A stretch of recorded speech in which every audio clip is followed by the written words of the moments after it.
어제는 지방분권 전도사, 오늘은 메가서울 전도사. 김성진 기자. 국민의힘 김기현 대표가 내년 총선 수도권 전략으로 추진하는 경기 김포시 등 인접도시의 서울 편입 방안이 윤석열 정부의 지방분권 국정기조와 역행한다는 비판이 나오는 가운데 김 대표의 모순된 과거 행적과 발언이 다시 거론되고 있다. 김 대표가 정치권에 던진 메가 서울 화두는 한국 사회의 오랜 수건 과제인 수도권 과밀화 해소 및 국가 균형 발전, 지방자치 지방분권과 심각하게 어긋난다는 비판이 나오지만 정작 본인은 울산시장 시절 지방분권 전도사라고 홍보했었다.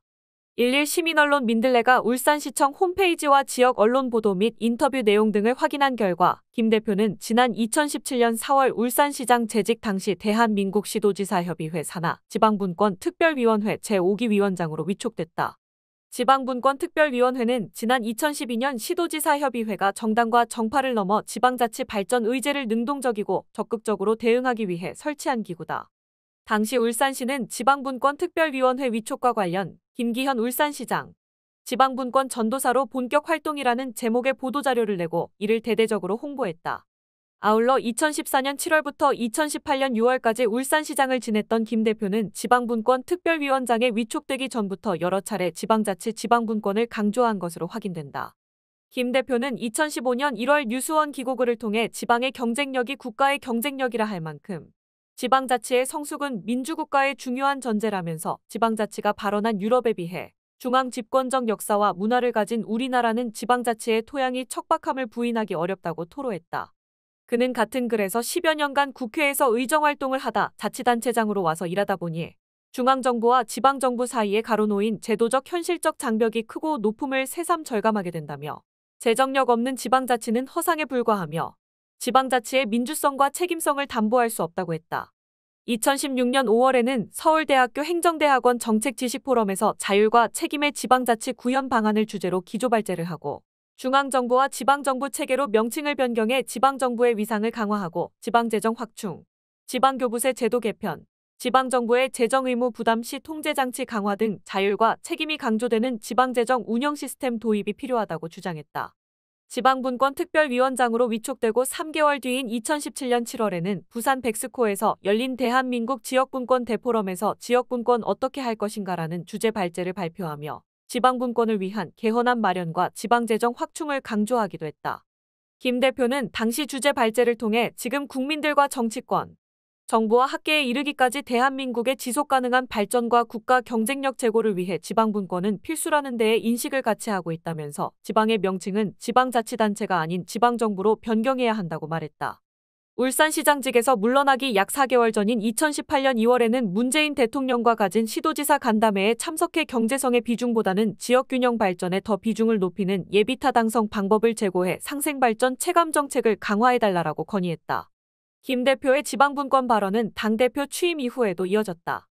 김 대표는 지난 3월 국민의힘 당대표 취임 직후 더불어민주당 이재명 대표를 인사차 예방한 자리에서 쟁점이 덜한 부분부터 빨리 법안을 처리하자면서 지방분권 강화 법안을 예로 들었다. 이는 윤석열 정부의 지방시대 국정과제와도 연계되는 사안이다. 김 대표가 지방분권 강화 법안을 언급하기 직전인 지난 2월 윤석열 대통령은 전북 전주시에서 제3회 중앙지방협력회의를 개최하고 정부는 진정한 지방시대를 열기 위해 중앙의 권한을 과감하게 이양하고 지역 스스로 비교 우위가 있는 성장 동력을 발굴하고 키워나갈 수 있도록 지원하겠다고 말했었다. 김 대표는 지난 6월 당 대표 취임 100일을 맞아 진행한 한국 지역 언론인 클럽과의 인터뷰에서도 지방분권과 지방투자 활성화가 급선무라며 중앙의 권한은 과감히 지방으로 이양하는 한편 중앙과 지방을 아우르며 전체를 조망하는 창구가 필요하다고 했다. 그러면서 다음 달이면 정부의 지방시대위원회가 설치된다며 집권 여당의 대표로 정부와 긴밀히 소통하는 한편 각 지역사회가 저마다 비교 우위를 강화할 수 있도록 지역사회의 크고 작은 목소리도 놓치지 않을 것이라고 했다. 해당 인터뷰는 전국의 지역 언론사에 실렸다.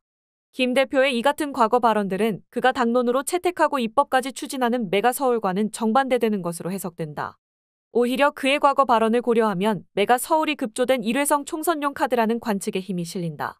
정치권에서도 김 대표가 실현 가능성이 현저히 낮은 메가 서울을 추진하는 것은 수도권 위기론을 돌파하기 위한 총선용 카드라는 해석이 지배적이다.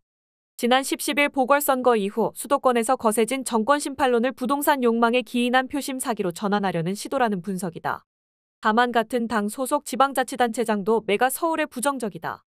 홍준표 대구시장은 이날 페이스북에서 지방도시를 통합해 메가시티로 만드는 것은 지방화 시대 국토균형 발전을 위해 바람직할지 모르나 대통령도 지방화 시대 국토균형 발전을 가장 중요한 정책으로 삼고 연일 회의를 열고 있는 마당에 이미 메가시티가 된 서울을 더욱 비대화시키고 수도권 집중 심화만 초대하는 서울 확대 정책이 맞느냐며 시대에 역행하는 정책이 아니냐고 일갈했다.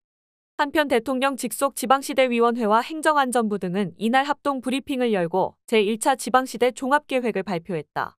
종합계획에 담긴 핵심 지방시대 5대 전략은 자율성 키우는 과감한 지방분권, 인재를 기르는 담대한 교육개혁, 일자리 늘리는 창조적 혁신성장, 개성을 살리는 주도적 특화 발전, 삶의 질 높이는 맞춤형 생활복지 등으로 메가 서울과는 거리가 먼 내용이었다.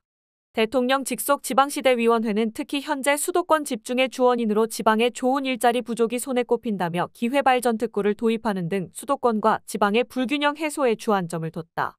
이외에도 교육자유특구, 도심융합특구, 문화특구 등을 지방에 도입하겠다고 했다.